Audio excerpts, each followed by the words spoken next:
and he's going to house it. It's amazing. Absolutely amazing.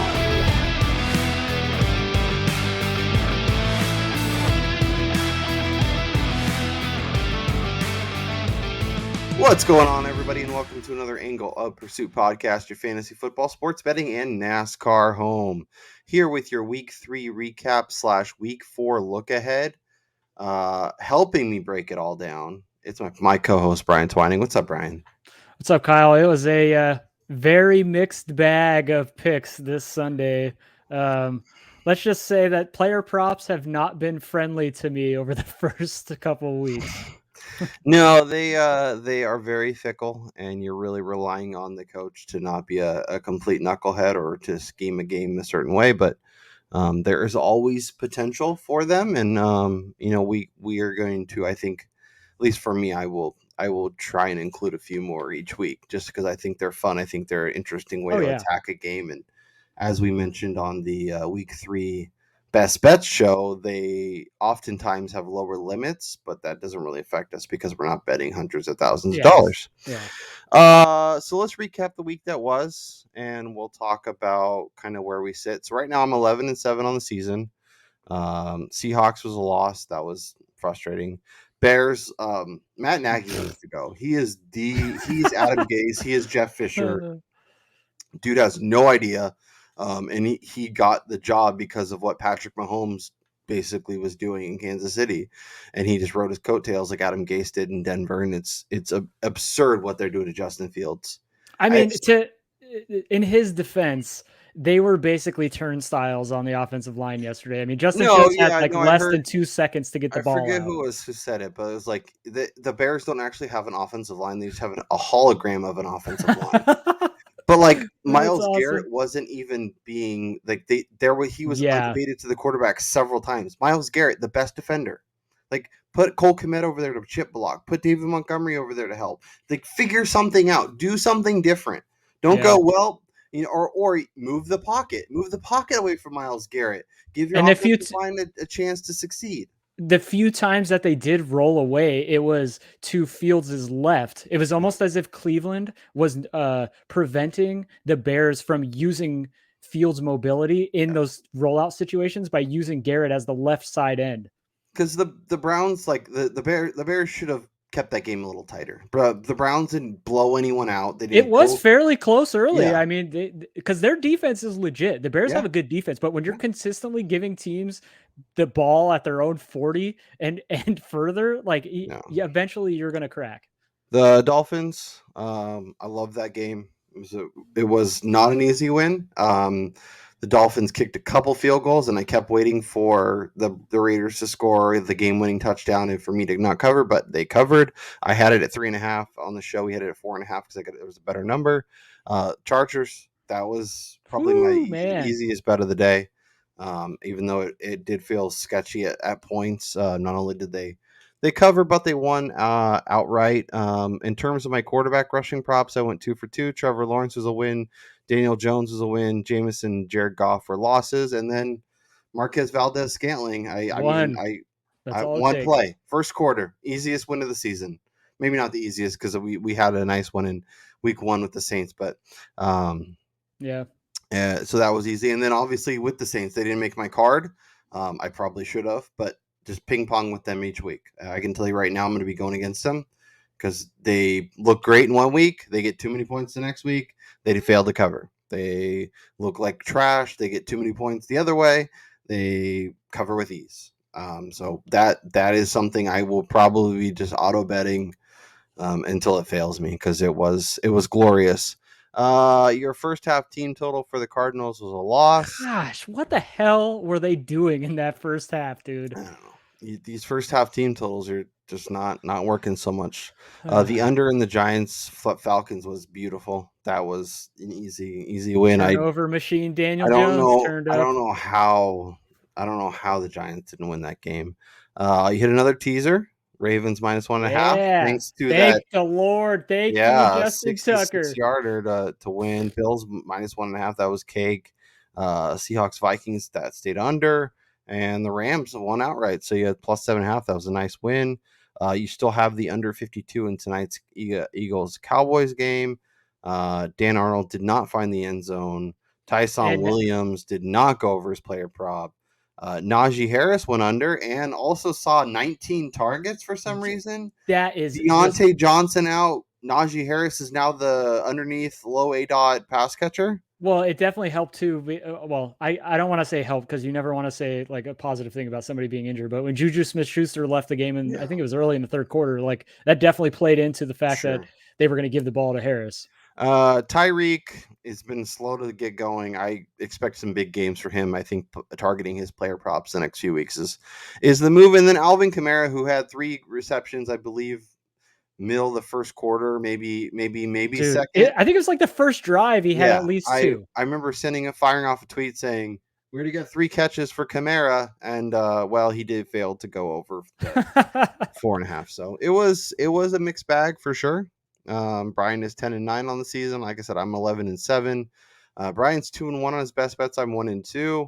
I'm 6-5 on spreads, and Brian is 7-3, and then 5-2 on player props. That's carrying me right now. So I'm loving life. So maybe this is the thing. So if you want to, you follow both of our spreads, I guess you could say, and then just follow Kyle's player props, and then you can take them the bag. Props have been good to me so far. I don't want to get too far out ahead of my skis. I want to pick and choose my spots, but there's definitely opportunities. And yeah, so we'll see how this goes. Let's talk about week 4 and kind of, obviously, or I guess week 3, the week that was. Anything from, just a betting perspective, from watching the games perspective that you took away that you feel like you want to use going forward? Obviously, we'll talk injuries here in a bit, and take a quick for our first look at the week 4 betting board. But from a week 3 perspective, Brian, is there anything that is interesting to you? Anything that you think might have real staying power and stuff we should be paying attention to? I mean, I think Denver, for me, I know they've played a few cupcakes. I mean, if this is college football, but for what they've been able to do on the defensive side of the ball, I think is pretty impressive, because no matter who you're playing in the NFL, these are NFL caliber players, hence why they're in the NFL. And for them to shut out the Jets, for them to do what they did to Jacksonville, I mean, they forced a ton of turnovers already this season. And I think that they are a team that we need to maybe reevaluate where we had this AFC West going forward, because Kansas City does not look like a complete team. The Chargers, I mean, if they're going to play offense like this and just no longer play it safe, I think they're dangerous. And then the Raiders, they've faced their, some adversity yesterday with going down 14-0 early, but this is an offense who's actually going down the field now. So yeah, there's a lot to like about this division kind of across the board. I still think Kansas City is far and away the class, but there was a reason why we were pessimistic about going with their over, pessimistic about targeting them against the spread. If Bosa and Derwin James can be healthy and Justin Herbert can do what he's doing with Mike Williams, there's a lot to like about what the Chargers are doing. And then it really comes down to, I think there's a legit chance that you get 2 playoff teams. Do we try? I think I like the idea of Derek Carr and company making a longer term run, going to Baltimore, going to Pittsburgh, winning at home against Baltimore, going to Pittsburgh after a Monday night overtime, and then coming back and still having the juice to beat Miami. 3 borderline like playoff team caliber playoff teams. The thing we always worried about with Denver was Drew Lock throwing them out of games, and Teddy's not going to do that. Now, will he be able to be part of, why they're so good? We'll see. And we can, kind of use that as a segue into injuries, because this is a Broncos pass catching core that first lost Jerry Jeudy. Now they lost my boy KJ Hamler to a torn ACL. It's Cortland Sutton, it's Tim Patrick, and it's the running backs. Javonte Williams looked really good this week. Obviously, it's the Jets. Take it with a grain of salt. But for what that's worth, though, the Jets are decent against the run. Like, they still do a good job defending the run. And from a fantasy perspective, a big part of why we kind of were scared to go in on this team is not because of what it could be, but because we didn't know where that volume was going. Yep. Now it's Sutton, it's Fant, it's Tim Patrick, and it's the running backs, and that's it. Yeah. Now we'll see how quickly Jerry Jeudy can get back from the ankle sprain, but there is some pieces, but yeah, I'm optimistic on the Raiders. I think they have some legit stuff. So let's talk a few more injuries. The Giants lost like all their pass catchers yesterday. Dude. Sterling Shepard, Darius Slayton, they lost Barkley for a bit. He came back in. Juju, as you mentioned, with the rib injury, we'll see how long he's out. They're already down Deontay Johnson. Chase James Claypool Washington. got banged up too late in Yep, that game. Yep. So now it's gonna be Najee and James Washington behind that atrocious offensive line. AJ Brown, hamstring injury. We'll see. I think they were being extra cautious with them in a game they felt like they had pretty comfortably, but it's a big part of why you bring in Julio. Gronk went out. We'll see how long he misses. Tyler Lockett went out. Dwayne Eskridge could be an interesting piece. Maybe the Gerald Everett finally takes off. James White, like I finally play that fool in a few leagues after having a monster first couple weeks, and of course he gets hurt early and misses most of the game. So I guess which injuries are you? And then we didn't even talk about the Thursday night where Christian McCaffrey got hurt. So like what in terms of like this week and kind of the next the short term, what injuries worry you the most from a team living up to what they're doing and continuing to play well? When you're looking to, back some teams this week. Well, I feel like the accidental segue with Christian McCaffrey is the perfect one because Carolina's offense, yes, they won the game by double digits, but you saw a substantial difference in them once McCaffrey left the game. Chuba Hubbard looks good, but he is not Christian McCaffrey. I mean, we're going to now see how good this offense is going to be able to keep rolling minus a player as good as McCaffrey, who literally does everything. I mean, teams have to scheme around him. They have to devise game plans to go against this guy. And now we're really going to see what Dan Arnold is made of with this new offense. You mean Sam Darnold? I mean, sorry guys. I got Dan Arnold, the brain. Dude got traded to Jacksonville. Sorry. I will say this is good. This is probably the best case scenario for my Sam Darnold to win MVP ticket. I do agree with that. CMC goes out. I think, you know what? This may be, like, I know it sucks for anyone who drafted CMC, and I know it's not ideal short term for Carolina, but if this forces Joe Brady to open things up and let Darnold rip it with receivers that we like in Terrace Marshall and DJ Moore and, Robbie Anderson. Maybe Robbie Anderson comes back to life. We think he's out there. Somebody wearing his jersey is definitely out running routes, but not getting targets. If they force them to throw a little bit more and Carolina to open up this offense a little bit more, when CMC comes back, it'll be a lot easier to be diverse and be different, do different things, and potentially be a much better team in a, NFC South that outside of Tampa, Atlanta looks like garbage. New Orleans, is you don't know what you're going to get. Very Jekyll and Hyde. So there is a chance that Carolina is the second best team in this division.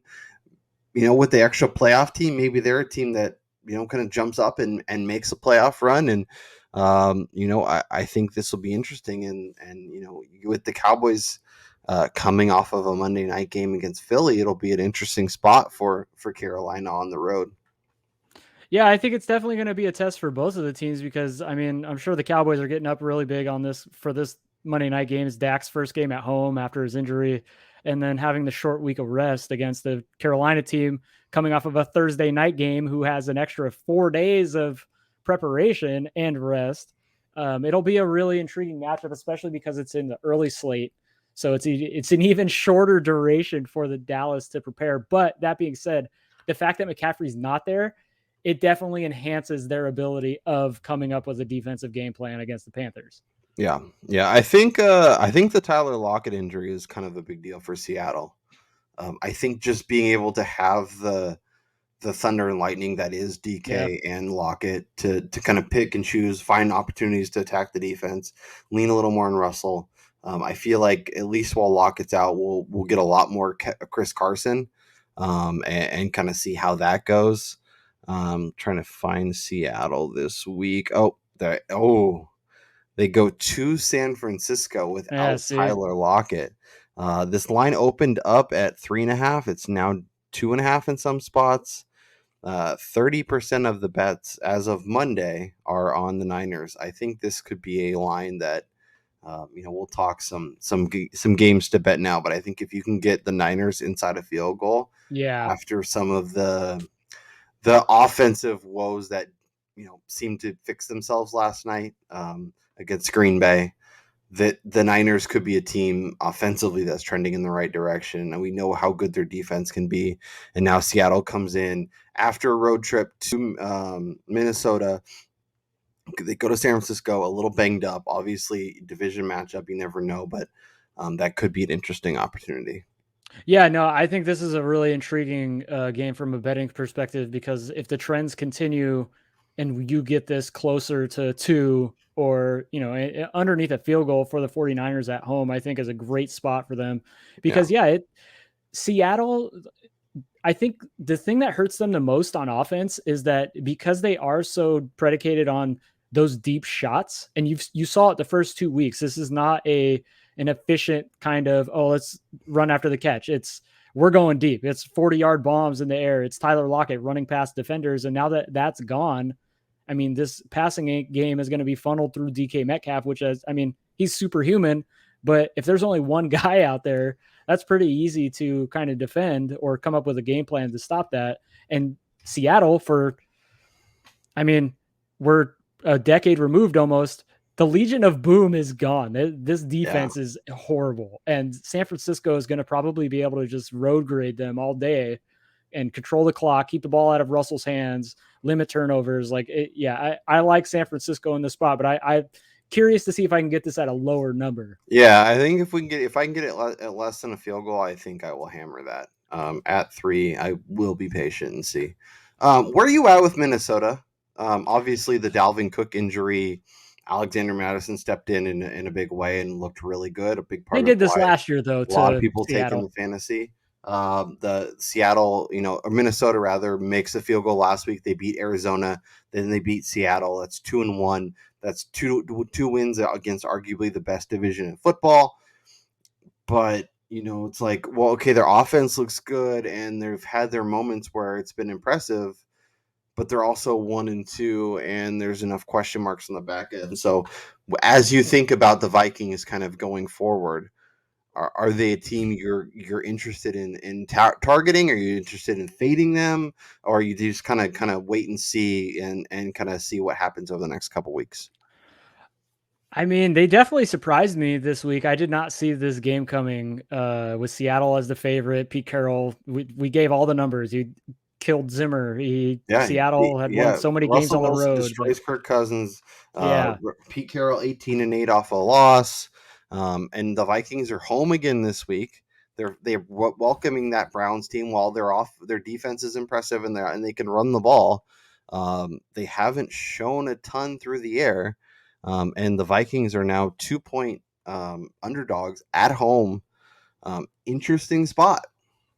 it's an interesting spot, but it's probably a game I probably won't have much action on this, because this is tough, laying points on the road in a place that does offer a real home field advantage for the Vikings.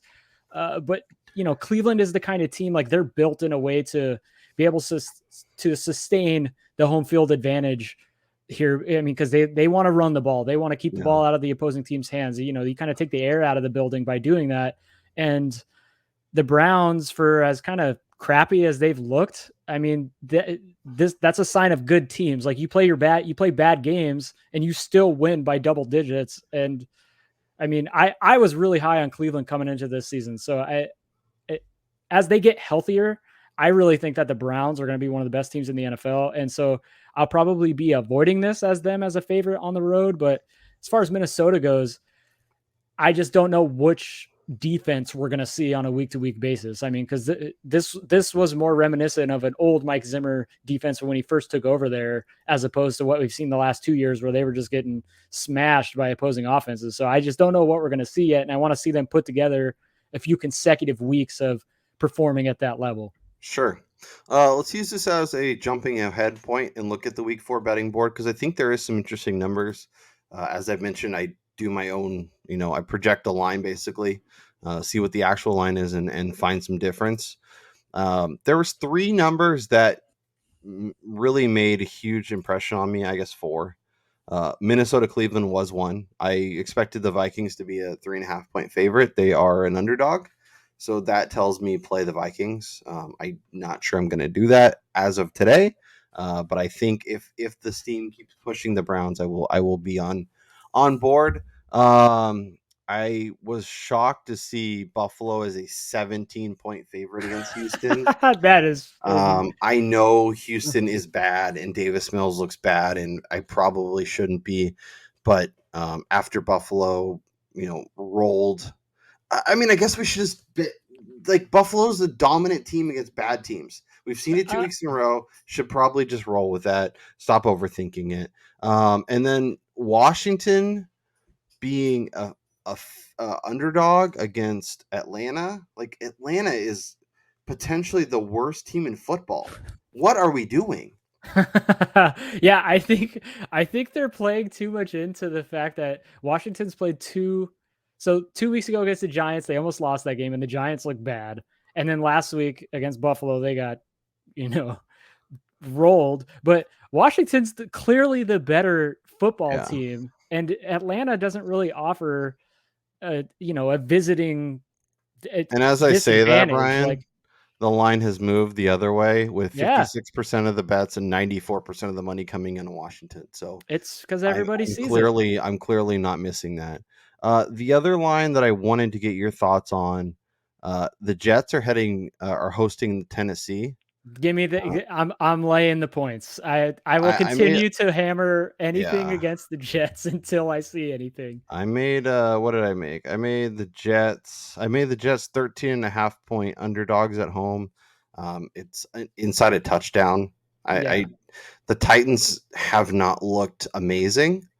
But the Jets are god awful. And I think this is going to be a great spot for the Titans to continue to find their footing, even without AJ Brown. I think you rest him this week. You don't push it. You have Julio. You have apparently Chester Rogers and Akina Smith or something. Like these randos are just going to be the like, I don't know what Ryan Tannehill's doing, but yeah, Derrick Henry runs for 200 yards. They smash the Jets here and crash that. I think my favorite line, I mean, you got to get in on it now because it's gonna be inflated by the time kickoff comes Sunday night. But Tampa Bay is still underneath a touchdown favorite in New England. I guarantee you, regardless of who's playing wide receiver for this game, whether Gronk's out there, whether AB's out there, whether anybody is playing, Tom Brady is going to do everything in his effort to absolutely destroy. Let's talk about the Bengals. Oh yeah. Is Cincinnati good? Dude, top 10 in both in most defensive metrics this season. Yards, points against, passing and rushing defense. This defense is looking well improved from last year. And the offense, for as high powered as we thought they were going to be in the passing game, they actually lead the NFL, I think, in rushing percentage through the first 3 weeks. Yeah, no. Offensively, they look great. Even without T. Higgins, Jamar Chase is stepping right up, and supposedly, even though he couldn't catch a football, seems to be doing okay. And the defense is getting a lot of pressure, and something that's been really impressive. I'm still dubious, and I feel like if you can get the Jags plus the 7 or 7.5, it might be worth grabbing. Yeah, I find the line a little. It's a little aggressive. But I think it's an interesting spot. I think if you can get the Giants, I know they haven't looked amazing, but I think they're good enough where they shouldn't. I'm going to ping pong against the Saints with the Saints all year long. The overreaction on each number is seemingly aggressive, and We'll see after the Eagles play tonight, but that line against KC is around a touchdown. That's something that I think at least as of now is getting a lot of action on the Chiefs, but we'll see how that goes. Yeah, I think that's going to be really telling about tonight's game with how Philly performs, because if they put it up an absolute egg and Dallas covers the line in dominant fashion, does what they've done 4 of the last 5 times here in Dallas, where the Cowboys have won by an average of 14.5 points, I think this line gets a little bit bigger. But if Philly plays really well and they even perhaps win this game, they might stay around that touchdown number, and then maybe you jump in on KC under the 7. Yeah. So we talked some lines, we talked some updates, we got through a bunch of stuff. What games are you betting right now? Is there any numbers you're running to the window saying, "Hey, there's value in this. I want to get down because this line is going to move." Well, I'm taking Tampa Bay. I'm hammering that. I'm not betting against Tom Brady. I'm betting the Bills. As crazy as it sounds, I mean, you see a vast difference in talent and or just how good these teams are. So I'm betting the Bills up there. I mean, I'll take it. Yeah, up I think 20. if you can get the 16.5, I definitely would grab that. 17, it's probably the right side. And we're getting some 16.5. DK just went to 16.5, so that's a number to jump in on. I think I would get Jacksonville if I can get the 7.5. I like that number quite a bit. The Titans are over a touchdown pretty much across the board. That's a number I'm happy to back, but not necessarily running to the window to get. I will say another game that I really like. So the Raiders and the Chargers on Monday Night Football. I want to take the over on that. It's 52.5. I think that's a spot where both of these teams, because of how aggressive the Raiders have been, I think this is the game we thought we'd see between Dallas and the Chargers. Yeah. And it's kind of a shootout. Yeah, I could see that. I kind of like the Chargers there too. Oh, I think yeah. the No, Raiders are getting a little too much love through a few games. I like Detroit. I know they're on the road, but Chicago offensively is just a mess. And the Lions look pretty solid on both sides of the ball. Obviously, the game against the Packers got a little wonky. Then they went toe to toe with Baltimore 4 quarters. Their defense is solid. The offense is good. Jared Goff and DeAndre Swift and some of those pieces are able to move the ball. I think if you're getting 3.5 with Detroit, I like that a lot. I think that's it. The Vikings I like, but I'm gonna see if I can get a better number. If that goes to 2.5, that goes to 3. I will be hammering Minnesota. I don't understand that line as much as I like what the Browns are and where they're headed. Yeah, I'll let you play that Brownies and Vikings. I'll just sit back I'll and probably enjoy be it. on the wrong side of the Vikings all year long, and then I'll just ping pong with the Saints and be on the right side with them all year long, and just kind of have it be a wash. Make sure you come back on Friday. We will have our best bets. We will have player props. We will have any updates heading into Brian. After this, we'll be done with a month of the NFL season. How wild is that? That is effing insane. AOP podcast on Instagram, at FPAOP on Twitter. Make sure you throw us a follow there. We're putting up content multiple times a week. That's Brian Twining. I'm Kyle Robert. We'll talk to y'all next time.